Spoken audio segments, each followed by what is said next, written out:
Hello, my name is Julie Tucker, and I'm the principal at Southside High School. And I'm going to present and talk you through my research proposal. So, before we get started, I just kind of want to take you through a little bit about where I decided or how I decided to come about my topic. So, I started looking at our school report card, and I noticed that there was a college and career readiness portion of that percentage of our report card, and was curious as to why that was a part of the state's report card model. So as I started to dig for research that supported that, I found that a piece of information that there were 30% of Alabama high school students enrolling in college that must take remedial courses in either math, reading, or both math and reading.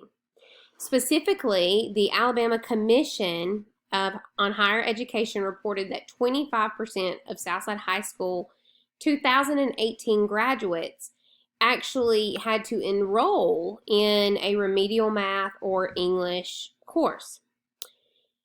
Also found supporting evidence for according to the U.S. Department of Education, high school students have earned less career and technical course credits on average. And we know how important our trades are to our society. So looking at these two pieces of evidence, remedial college courses and the decline in trades, the Alabama Department of Education, they added this college and career ready component to the Alabama report card model to combat this.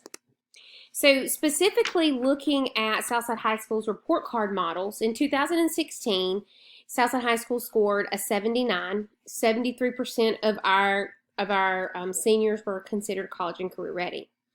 2017, 83%. We scored an 83, and 80% of our seniors were considered college and career ready. Looking at 2018, there was a lot of growth from an 83 to an 87 for the overall score. But if you notice the college and career readiness indicator, it stayed the same. It was stagnant. There were no growth at all. So that was really intriguing to me, and I wanted to know why. And so I wanted to start looking at our current senior class. So just to give you an idea of the breakdown of our current senior class right now, we have 185 current seniors, and you can see their data breakdown right there. So as I looked further into those 185 seniors, currently only 76% of our Southside High School seniors have earned a college and career readiness indicator. That's lower than that 80% that we had last year at the end of the year. So that was alarming to me, and that is what I have chosen to focus on for this research project. Now, it's important to understand that in this senior class, the majority of them, 115 actually, of our seniors have earned that college and career readiness indicator, that status, through the WorkKeys exam. So that is one portion that we will focus on, the WorkKeys exam. So there's exactly 38 seniors that have not earned this credential. Therefore, of those 38, it was important that I looked at what could be causing them to not have earned this. You know, what's standing in the way? Why? So I immediately went to the attendance, and I started running attendance for these 38 seniors. And I saw that 0 to 3% had, or 0 to 3 unexcused absences, there were 17 students. And I was floored by that, because these 17 of the 38 come to school. So why have they not earned a college and career indicator somewhere along the line? So that really gave me a good starting place, you know, for this study. So the hypothesis for the study: there is a significant difference in the attainment of college and career ready status of a at-risk senior at Southside High School who has an individual CCR achievement plan developed than an at-risk senior student at Southside High School that does not have a CCR achievement plan developed. So there's our hypothesis for this study. It's important that as we move forward, we want to look at the definitions and the subjects. It's important to understand exactly what college and career ready is when I say CCR or college and career ready.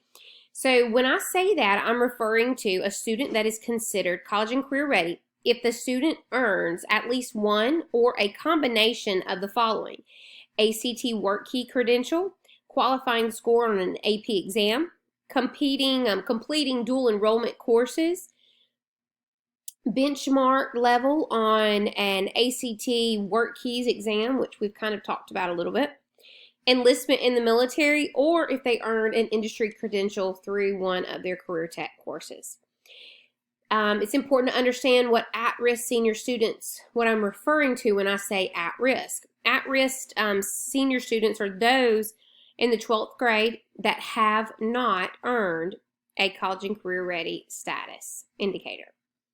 And the next important thing to understand is the CCR achievement plan. The CCR achievement plan will be an individual plan that's going to focus on the 4 opportunities left for seniors. So we're going to tailor a learning plan to these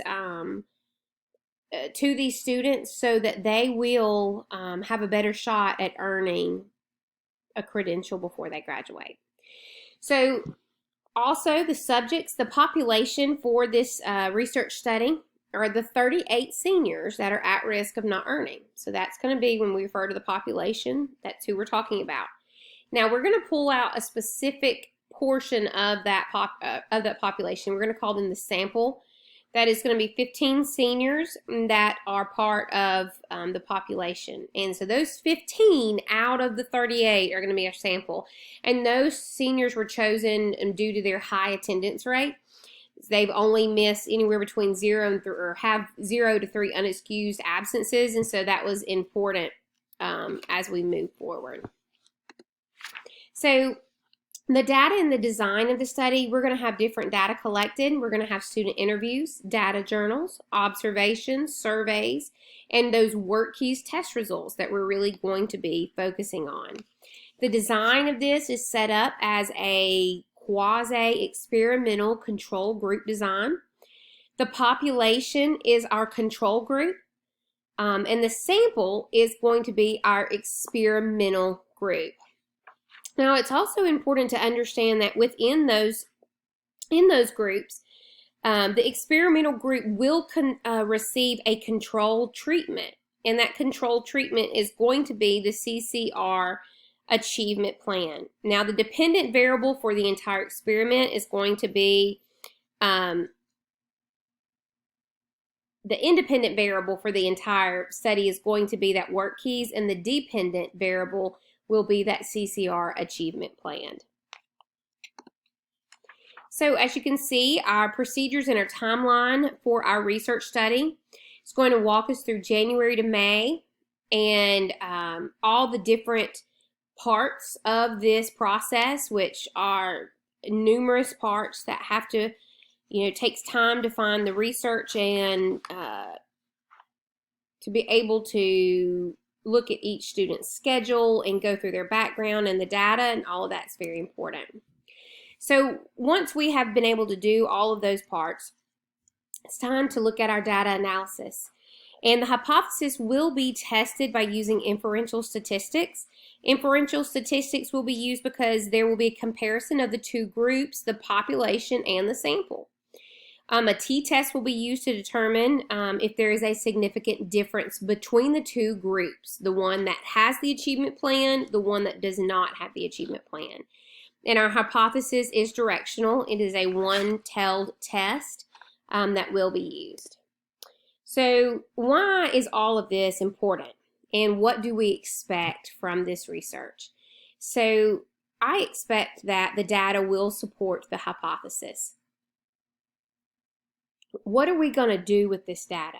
Well, if it does in fact support the hypothesis that there is a significant difference between those students that have an individual achievement plan and those that do not, then the findings are going to truly help us to be able to identify what we need to do to better serve our students and to prepare them before they graduate. Not only is it going to help us to better serve our students, but it is also going to help Southside High School as a whole, because if we have more students that are college and career ready, well, then it affects our school report card, and it helps us in that area as well. This is my research proposal. I hope that you have enjoyed this, and I have enjoyed presenting it for you. Thank you.